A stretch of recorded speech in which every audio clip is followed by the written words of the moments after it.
You should be thanking me for even sleeping with you. She laughed after I caught her with another man. So I moved out that night. Now she's begging me from her sister's couch after he blocked her on everything. Hey, viewers. Before we move on to the video, please make sure to subscribe to the channel and hit the like button if you want to see more stories like this. Thanks. We'd been together for a little over 2 years when I started seriously thinking about proposing. Amber was complicated. She could be fun, charming, magnetic in a way that pulled people toward her like she lived under perfect lighting. But she was also demanding, sharp-tongued, and obsessed with image. Not just her looks, her entire aura. Her Instagram brand. The way people perceived her. She was one of those people who called herself a manifestation girl, but really, she just meant she didn't like working and expected good things to land in her lap. And for a while, I was one of those good things. I paid for everything.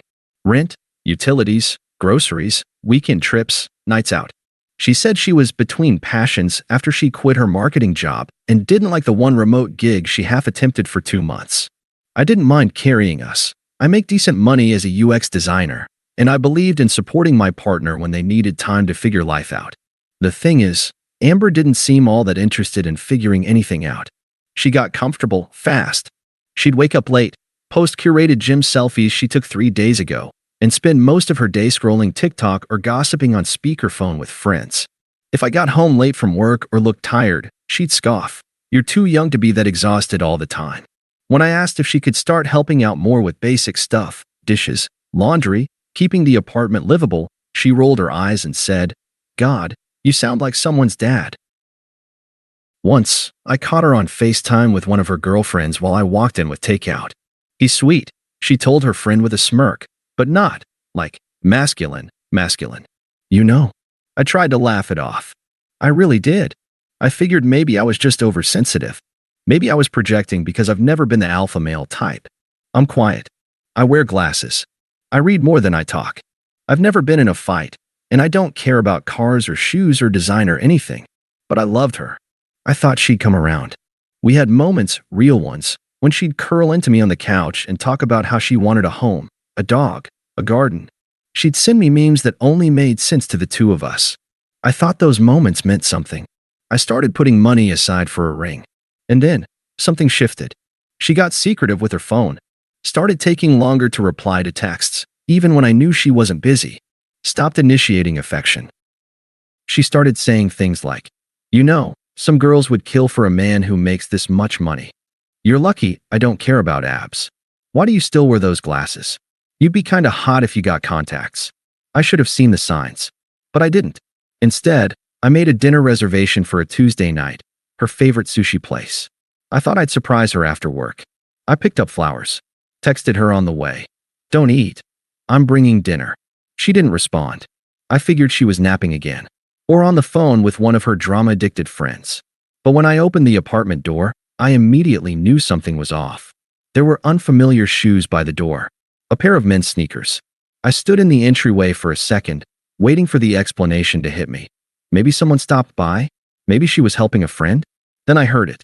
A laugh. Deep. Male. Coming from our bedroom. I didn't lose it. I didn't yell. I didn't throw the flowers.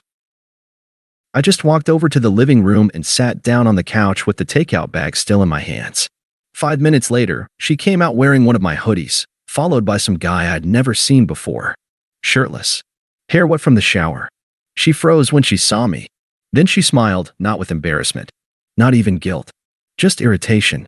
"Well," she said, brushing her hair over her shoulder, "this is awkward. Or maybe not. You should be thanking me for even sleeping with you the past few months." I didn't say a word. Not yet. She didn't even flinch. The guy behind her looked mildly amused, like I was just some sad roommate who walked into the wrong scene. He smirked, leaned against the wall, and started checking his phone.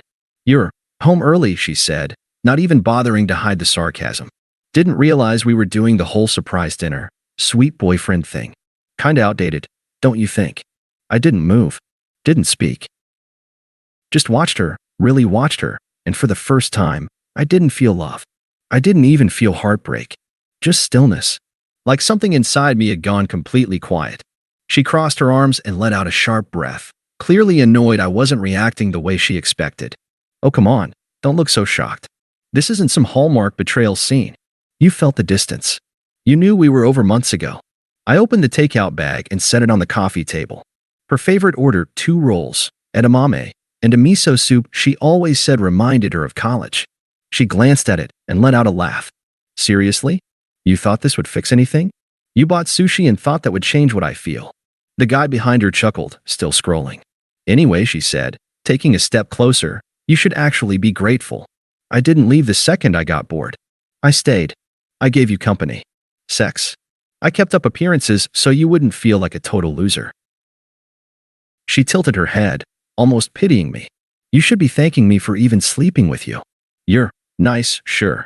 But you're safe. Predictable. Boring. The kind of guy who gets friend-zoned if the girl's not financially desperate. I blinked. She wasn't done. You've got, like, 2 redeeming qualities.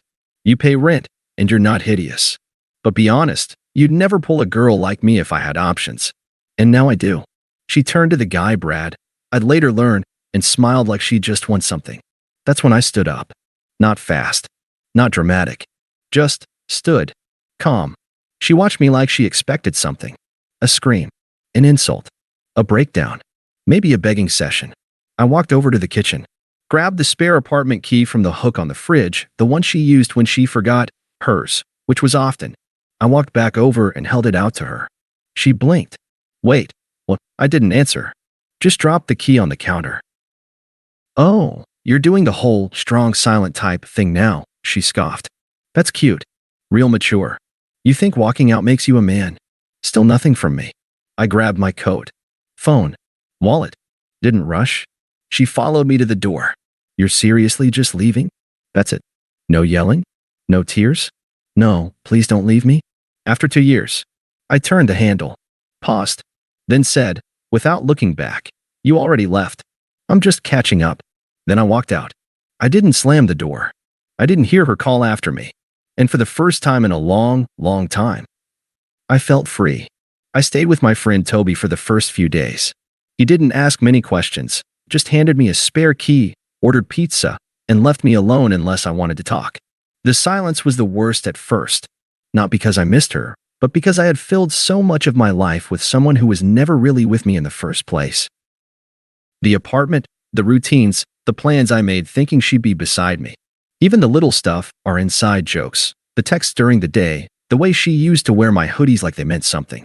It felt like I'd been in a 2-person play where only one of us had ever actually shown up to perform. I didn't block her right away. I thought I might get some kind of explanation. An apology. Even just a text acknowledging what happened. But nothing came. Instead, 2 days after I left, she posted a photo of herself in our apartment, legs crossed on the couch, wine glass in hand, captioned, clearing the energy in my space. The nerve of calling it her space. I laughed.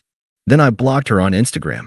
A week later, she popped up in someone else's story at a rooftop bar, curled into Brad's side, laughing like a high schooler skipping class.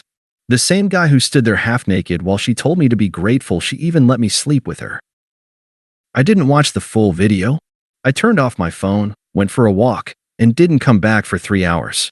The next few weeks were a blur of work, quiet dinners with Toby, and a kind of numb self-repair. I hit the gym more. Went back to running. I started sleeping better, something I hadn't realized I'd stopped doing during the last year with her. Then, one night, Jenna, a mutual friend who always seemed to keep her opinions to herself, texted me out of nowhere. Hey, you probably don't want to see this, but I figured you should know. Attached were screenshots from a group chat she had been in. Amber, bragging.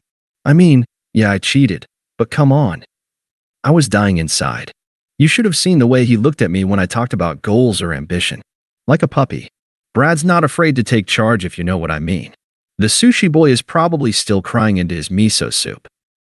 Honestly, I stayed as long as I did because rent was free and his credit card always worked. There it was. All of it. Laid out like I had never been a real person. Just a placeholder until her real life began. I didn't cry. I didn't scream. I didn't text her. I just stared at the messages and felt this icy clarity settle in. She never loved me. She loved the life I gave her. And the saddest part? I thought I was the lucky one. I thanked Jenna for sending the screenshots and told her I was fine. She asked if I wanted her to stop talking to Amber. I said I didn't care what she did, as long as I never had to hear about Amber again. But Of course, that didn't last long. Because karma doesn't move fast, but when it does, it snowballs. A few nights later, Toby came home from work grinning. "Guess who just got dumped by her dream man?" he said, tossing his keys into the bowl. He ghosted her.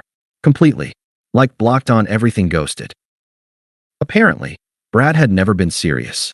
Amber was just a temporary amusement, and the second she started talking about us and future and consistency, he dipped. No goodbye, no closure. She started posting vague quotes about heartbreak and healing from narcissists. The girl who told me I should be grateful for sleeping with her was now posting about how hard it is to be used. I didn't comment. I didn't respond. But I watched quietly as the tower she built for herself began to crumble, brick by brick. I figured that would be it. She'd been dumped. She was spiraling on social media. I had gone silent. End of story. But Amber was never the type to go quietly. It started with a text from an unknown number. "Hey, I know you probably hate me, but can we talk?" Blocked. 2 days later, another number. "I owe you an apology. You didn't deserve how I handled things." Blocked again. Then came the Instagram burner accounts. Comments like, "Real men don't walk away like cowards. I didn't cheat. We were basically over anyway. You're acting like a child. Grow up." Each one went straight to block. I didn't respond. Not even once. A week later, Toby walked in with a look on his face that said, "You're not gonna like this. She's been messaging Jenna, trying to get your address. Apparently, Amber wanted to drop off a few of your things."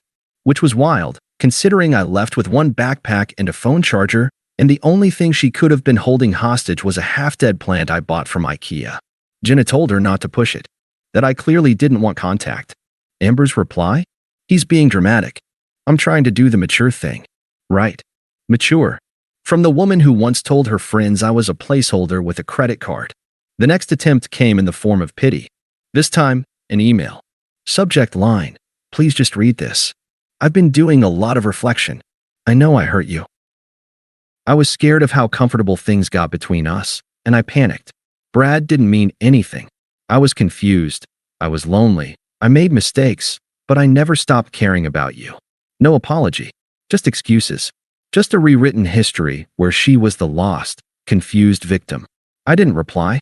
A few days later, she escalated again. She sent a voice message from yet another burner, and this time, her voice cracked just enough to sound real. "You don't even understand what I gave up for you. I let myself get lazy and boring because I thought we were safe. But you let us fall apart, too. You just worked all the time. You never made me feel wanted." There it was. The reversal. I was no longer the boring backup she used for rent and dinners. Now I was the neglectful boyfriend who made her cheat. I didn't answer. I didn't even listen to the second half of the message. The silence was driving her insane. That weekend, I saw her at the grocery store. I turned a corner and nearly ran right into her. She looked different. Tired. Pale.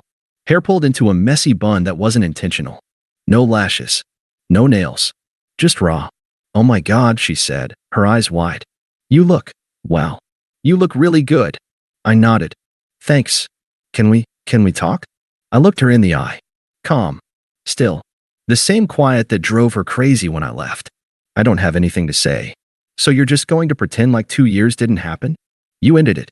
I'm just living in the reality you created." She blinked. Tears welled up fast. Almost on cue. "Brad used me. He lied to me. I thought he was serious, but he ghosted me like I was trash. And I see now. I had something real with you. You were stable. Safe. Kind. I didn't appreciate it. I do now." I took a step back. "You said I should thank you for even sleeping with me." She swallowed. "I didn't mean that. I was angry. I was trying to hurt you." "You did." I turned to leave. "Please," she called after me. "Can we just talk?" I looked over my shoulder one last time. "Talk to Brad. Or whatever guy you're trying to replace him with now. I'm not your backup plan." Then I walked out. Didn't rush. Didn't look back. After that run-in at the grocery store, I thought she might finally get the message. But I underestimated just how badly Amber needed to win.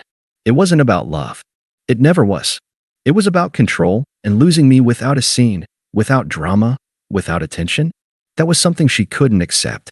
3 days later, I got a message from her sister, Qley. We'd only met a few times, and every time, She looked at me like I was some unremarkable accessory Amber brought to family functions. This message was different. Kelsey, hey, I don't want to get involved, but Amber's not doing great. She said you've been ignoring her, and honestly, it's kinda cold. At least give her closure. I didn't reply. 2 hours later, another one. Kelsey, she told our mom you ghosted her after she opened up about her mental health. I don't know what really happened, but that's low. That made me pause. Now she was rewriting the narrative, painting herself as the vulnerable one, the heartbroken one, abandoned after she confessed some deep trauma I'd never once heard about in 2 years together. I texted Toby, she's turning this into a sob story. He replied, that's all she's got left. Don't give her a new chapter. I stayed quiet, but her tactics kept evolving. Over the next week, I got a handwritten letter in my mailbox. I missed the version of me I was when I was with you. A long email with the subject line, this is the last time I'll reach out. It wasn't. A string of DMs from old mutual acquaintances who I hadn't spoken to in months. Hey, Amber told me you guys are on a break? You two were great together. Each message sounded rehearsed, like she was running a PR campaign to win me back. But the final straw came on a Sunday night. I was at the gym when a new number popped up on my phone. I let it go to voicemail. The message started soft. Too soft. Hey, I just wanted to say I miss you. I really thought we were going to get married one day. I've been so stupid, and I wish I could take everything back. Pause. Then her tone shifted. But the truth is, you're no saint either. You think you're this perfect guy who can just walk away and be smug about it. But you're boring. You're safe. That's all you'll ever be. Girls like me only settle for guys like you when we're tired. And you should have thanked me, because I made you look good just by being next to you. My jaw clenched. You're not a hero for leaving. You're a joke for thinking you were ever good enough to keep me. She hung up without a goodbye. I played the message once. Saved it. Not because I needed proof, but because I wanted to remember. I wanted to remember who she really was when the mask finally fell. And it had. The pity party had ended. Now she was just angry that I didn't break. It had been almost 3 months since I left. 3 months of silence. Growth. Clarity. I'd moved into a new apartment, a bright, quiet place that didn't hold her scent in the furniture or echoes of her voice in the walls. I'd started dating again casually. Nothing serious, but enough to remind myself that I wasn't broken. That I wasn't just safe or boring. I was me, and that was enough. One afternoon, Jenna texted me, FYI, Amber's gonna be at Ryan's party this weekend. Thought you should know. Ryan was a mutual friend. Big birthday bash. I hadn't planned on going, but now. I kind of wanted to. Not to make a scene. Not to stunt. I just wanted her to see it. What it looks like when the person you discarded doesn't just survive, he thrives. I showed up to the party with someone. Her name was Camille, soft-spoken, sharp-witted, quick to laugh. We weren't serious, but she made the whole room feel lighter when she walked in. The kind of person who doesn't need to be the center of attention to shine. We were in the kitchen chatting with some friends when I saw Amber walk in. She spotted me almost immediately and froze. She looked like a completely different person. Smaller. Tense. Like the confidence had been washed off her in a storm she didn't expect. She was alone. No Brad. No loud friends orbiting her like they used to. Just her. She kept her distance for most of the night. I thought maybe she'd leave quietly. Accept the loss. But of course, she couldn't. I was pouring a drink when she finally approached. Hey. I turned. Calm. Steady. Hey. You look good. Thanks. She hesitated, eyes flicking toward Camille, who was laughing with someone across the room. Is that your girlfriend? No, I said. Just someone who respects me. She swallowed. I guess I wanted to say I was wrong. About everything. You didn't deserve how I treated you. I nodded. I know. You really meant it, huh? She asked. When you left. You really just never looked back. There was nothing to look back at. She blinked. I thought you'd always be there. I didn't think you'd actually walk away. I gave a small smile. You said I was boring. Predictable. Safe. You were right. I'm consistent. When I say I'm done, I'm done. Her voice dropped. Do you ever think about what we had? No, I said. I think about what I avoided.